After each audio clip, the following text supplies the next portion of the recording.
आप सब आशा करते होंगे आप बिल्कुल ठीक हैं। आज का जो मेरा वीडियो रहने वाला है इसमें हम आपको अपडेट करेंगे एक क्वेश्चन के थ्रू। तो चलिए देखते हैं आज का क्वेश्चन क्या है। अभी एक रिपोर्ट आई थी, इसमें ये कहा गया है कि भारत की जो मातृ मृत्यु दर है वो कितनी घट चुकी है, यानी कि पहले कितनी महिलाएं 1 लाख। अच्छा, मातृ मृत्यु दर निकलती कैसे थी? मैंने बताया भी था जब एमएमआर पढ़ा रहे थे, मैटरनल मोर्टेलिटी रेट, वहाँ पर हमने एमएमआर निकालना बताया था। तो एमआर ऐसे निकलता है प्रति 1 लाख जीवित महिलाओं पे कितनी महिलाएं, यानी 1 लाख बच्चे जन्म लेते हैं तो उसमें कितनी महिलाएं एक्सपायर हो जाती हैं, उसी के हिसाब से प्रति 1 लाख महिलाओं पर, जीवित महिलाओं पर हमारा एमएमआर निकल के आता है। तो अभी एक रिपोर्ट आई है आज 2 दिसंबर को, इसमें भारत सरकार ने बताया कि मातृ मृत्यु दर में आई गिरावट 2014 और 16 में जो हमारी 130 थी पूरे भारत में, अब वह 2018 और 20 की जो रिपोर्ट आई है इसमें कितनी रह गई, यानी कि जो हमारा एमएमआर था, ठीक है, ये रिपोर्ट के अनुसार अब भारत में कितनी मातृ मृत्यु दर घट के रह गई है। ठीक है, ये हमारी रिपोर्ट आई है आज की। तो अब जो हमारा निकल के आ रहा है 130 से लगकर घटकर अब हमारी 97 बची है। कितनी बची है? 97। तो इस क्वेश्चन को आप याद कर लीजिए, क्योंकि आपके एग्ज़ाम जो मुख्य सेविका का एग्ज़ाम होना था उसमें हमारा एक टॉपिक था मातृ मृत्यु दर और शिशु मृत्यु दर। तो उसमें हम मातृ मृत्यु दर वहाँ भी बताए थे, वहाँ पर हमने आंकड़ा जो बताया था 130 का बताया था कि वहाँ पर 130 मृत्यु होती है मातृ। लेकिन अब ये आंकड़ा अपडेट हो गया है। अगर आपके एग्ज़ाम में आने वाला एग्ज़ाम है उसमें कहीं देखने को मिले 97, तो आप आंसर 97 कर दीजिएगा बाय डिफ़ॉल्ट। अगर 130 आंसर वहाँ पर दिया है तो आप उसको आंसर 130 ही करिएगा, अन्यथा अगर आपका 97 ऑप्शन दिया है तो आप उसको 97 मानकर क्वेश्चन का आंसर देना। ठीक है, प्रति जीवित 1 लाख महिलाओं पर जो हमारा एमआर निकल के आता है, पर कहीं ऑप्शन में आपको देखने को ना मिल जाए कि प्रति 1 लाख पे होता है कि प्रति 10,000 की प्रति 1,000 पे। तो हमारा जो डाटा निकल के आता है प्रति 1 लाख पे निकल के आता है एमएमआर का। ठीक है, अच्छा बताओ कि एमएमआर में जो गिरावट आई है किस लिए आई है? इसलिए आई है क्योंकि लोग जागरूक हो रहे हैं और बच्चों का और महिलाओं का पोषण अच्छे से हो रहा है, उनकी देख रेख अच्छे से ही। और दूसरी बात, सबसे अच्छी जो दूसरी बड़ी बात निकल के आती है कि जो महिलाओं का प्रसव होता है वो अस्पतालों में होता है, इसलिए एमएमआर यानी कि मैटरनल मोर्टेलिटी रेट इसीलिए हमारी गिर गई है, मातृ मृत्यु दर गिर गई है। और ये अच्छा संकेत भी है हमारे भारत के लिए। अब देखेंगे आगे और क्वेश्चन कुछ में बन रहे हैं। अब देखेंगे कि उच्चतम दर यानी कि किस स्टेट में सबसे ज़्यादा महिलाओं की मौत होती है, मातृ मृत्यु दर होती है। आप इसको अच्छे से लिख लीजिए, क्योंकि सबसे ज़्यादा एमएमआर जो हमारा है वो असम में निकल के आता है। मैंने एक बार क्वेश्चन कराया भी था कि सबसे ज़्यादा अपने भारत देश में मातृ मृत्यु दर कहाँ देखने को मिलती है, तो हमारा वो नॉर्थ ईस्ट था, यानी कि पूर्वी भारत के जो हिस्से हैं वो थे, उसमें हमारा असम था। तो ऑप्शन नंबर उसमें असम टिक करिएगा। ठीक, सबसे ज़्यादा जो मातृ मृत्यु दर होती है, सबसे ज़्यादा आज जो रिपोर्ट आई है उसी के अनुसार हम आपको बता रहे हैं कि सबसे ज़्यादा जो मौत होती है मातृ मृत्यु दर महिलाओं की वो असम में देखने को मिलती है। और वहाँ का जो डाटा रहता है वो हमारा 195, यानी कि 1 लाख जीवित 1 लाख महिलाओं पर जो भी बच्चे जन्म लेते हैं उसमें 195 महिलाएं हमारी एक्सपायर हो जाती हैं। ठीक, दूसरे स्थान पे हमारा है मध्य प्रदेश।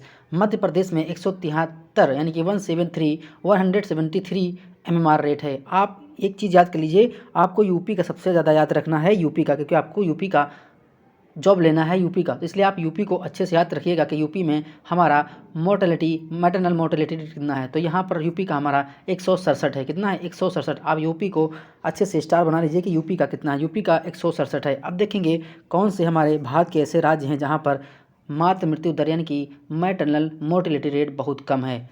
बहुत ही अच्छी बात है। तो हमारा केरल में जो आपका एमएमआर है, मैटरनल मोर्टेलिटी रेट, ये आपका 19 है। कितना है? 19 है मात्र। कितना अच्छा है। यहाँ पर केरल में शिक्षा में सबसे आगे, जनसंख्या कंट्रोल बहुत अच्छे से करते हैं, और यहाँ पर जो मातृ मृत्यु दर है उसमें भी कंट्रोल देखने को मिलता है। तो केरल में जो हमारे एमएमआर रेट है वो हमारा 19 है, महाराष्ट्र में जो है हमारा 33 है, और तेलंगाना में 43 है। ये हमारा मैटरनल रेट। तो आप इसको अच्छे से नोट डाउन कर लीजिए, इसको स्क्रीनशॉट लिख के कहीं कॉपी पर लिख लीजिए, कहीं आपके एग्जाम में देखने को मिल जाए तो आप इसका फ्री में नंबर पा सकते हैं। ज़्यादा कुछ पढ़ना नहीं है, बस यही देख लेना है, 4-5 क्वेश्चन बन रहे हैं, इनको देखना है। ठीक है, अब देखेंगे थोड़ा और आंकड़ा मैं आपको दिखा रहा हूँ, क्योंकि आपके जो सिलेबस में जनसंख्या भी है, सिलेबस में जनसंख्या टॉपिक भी दिया हुआ है। तो इसमें देखेंगे 2011 की जनगणना में एकमात्र राज्य जिसकी जनसंख्या में वृद्धि के बजाय कमी हो गई थी वो हमारा मात्र एक स्टेट था, नागालैंड। वहाँ जनसंख्या बढ़ने के बजाय घट गई थी। ठीक है, तो ये हमारा एक इकलौता हिस्सा स्टेट था जहाँ संख्या बढ़ने के बजाय हमारी जनसंख्या घट गई थी, वो हमारा था प्रदेश नागालैंड।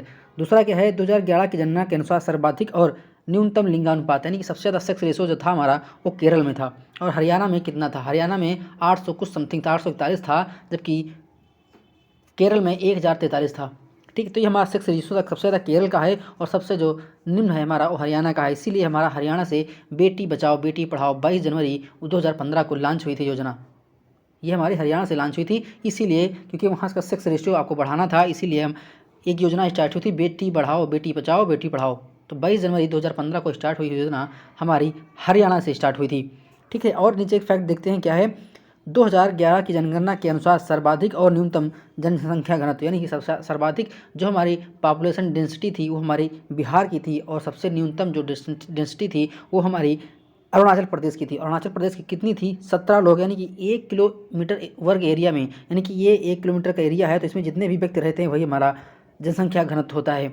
ठीक है, तो 1 किलोमीटर में जितने भी लोग निवास करते हैं उसे हम जनसंख्या घनत्व कहते हैं, पॉपुलेशन डेंसिटी कहते हैं। तो सबसे जो हम सर्वाधिक डेंसिटी थे वो बिहार में था, और सबसे कम हमारा अरुणाचल प्रदेश में था। कितना था? 1 किलोमीटर एरिया में मात्र 17 लोग निवास करते थे अरुणाचल प्रदेश में। नेक्स्ट है 2011 की जनगणना के अनुसार सर्वाधिक साक्षरता, सबसे साक्षर लोग जो हमारे हैं केरल के हैं, और सबसे कम जो लोग हैं हमारे बिहार के हैं। लेकिन फिर भी आप देखिए आंकड़ा उठा के देखिएगा, 10 सालों का आंकड़ा, सबसे ज़्यादा जो IAS PCS कुछ उच्च पोस्ट वाले लोग निकलते हैं वो बिहार से निकलते हैं। ठीक है, तो आप देखिएगा साक्षरता रेट हमारा सबसे ज़्यादा केरल का है, और सबसे न्यूनतम जो हमारा है वो बिहार है। मैं आपको बता दूं, UP SSS मुख्य सेविका का सिलेबस है, मैं अब MCQ जो टाइप क्वेश्चन हैं हम अब उनको चैप्टर वाइज करा रहे हैं। ठीक है, जैसे आपका एग्जाम में पहला हमारा जो चैप्टर था मुख्य सेविका की भूमिका में जिम्मेदारी, तो हम वो चैप्टर के आज टॉपिक के उस जितने भी क्वेश्चन बनते थे हमको करवा के वीडियो अपलोड कर दिए हैं, उसको देख सकते हैं। साथ ही साथ हम आपको बता दूं, जितने भी टॉपिक मुख्य सेविका के हैं उसका हम सिलेबस अपने हाथ के बने हुए नोट्सों द्वारा रिवीजन भी करवा रहे हैं थ्योरी क्लास का। और साथ ही में आपको और सूचना दे दूं कि जैसे आपके एग्जाम में 100 क्वेश्चन आने हैं, वैसे भी हम 100 क्वेश्चन की सीरीज़ भी करवा रहे हैं, जैसे आपके एग्जाम में आना है। तो आप फ्री हैं बिल्कुल, चाहे जो भी पढ़ सकते हैं, जो आपको समझ में आए अच्छा लगे तो पढ़िए, नहीं आए तो मत पढ़िए, आपके पास तमाम सारे ऑप्शंस रहते हैं। ठीक है, अब देखेंगे 2011 की जनगणना के अनुसार सर्वाधिक जनसंख्या घनत्व कहाँ है। सर्वाधिक जनसंख्या जो हमारे यूपी में है, लगभग 22 करोड़ जनता हमारे यूपी में रहती है।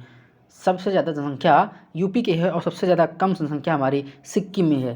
तो इसको आप इन आंकड़ों को देख सकते हैं, क्योंकि आपके एग्जाम जो आपके सिलेबस है मुख्य सेविका का उसमें जनसंख्या पार्ट दिया हुआ है, तो कुछ भी क्वेश्चन पूछ सकता है। इतना मान के चलिए कि UP SSS क्वेश्चन ऐसे पूछ लेगा तो आप उसका जवाब भी नहीं दे पाएंगे। हम आपको डिमोटिवेट नहीं कर रहे हैं, लेकिन आपको बता रहे हैं आपके पास अभी समय भी है, रिवीजन करते रहिए अच्छे से, और एग्ज़ाम को एक ही बार में निकाल दीजिए। टेंशन खत्म है मुझे कि आपकी जो जॉब होने वाली है एक प्रकार की अधिकारी वाली पोस्ट है। ठीक है, आप एक ब्लॉक में काम करेंगे, आपके ब्लॉक में जितने भी आंगनवाड़ी केंद्र होंगे आपके अंडर में काम करेंगे, तो आपको अच्छा लगेगा, आपको अनुभव होगा उस पोस्ट का। ठीक है, तो आप बने रहिए। अगर वीडियो अच्छी लगती है तो वीडियो को लाइक करिए, शेयर करिए, सब्सक्राइब करिए, और देखते रहिए हमारे यूट्यूब चैनल एग्जाम आरजू क्लासेज। जिन लोगों को PDF चाहिए होता है वो हमारे टेलीग्राम चैनल से जुड़ सकते हैं। हम वीडियो के डिस्क्रिप्शन बॉक्स में टेलीग्राम चैनल का लिंक डाल देंगे, आप उस पर क्लिक करके हमारे टेलीग्राम चैनल से जुड़ सकते हैं, और वहाँ पर आपको सारी PDF लाइन से मिल जाएंगी। उन PDF को निकलवा कर आप पढ़ भी सकते हैं। आशा है आपको वीडियो अच्छी लगी होगी। अगर वीडियो अच्छी लगती है तो प्लीज़ लाइक करिए, शेयर करिए, सब्सक्राइब करिए, और देखते रहिए हमारे यूट्यूब चैनल एग्जाम आरजू क्लासेस। मिलते हैं नेक्स्ट वीडियो में। आपका दिन शुभ हो।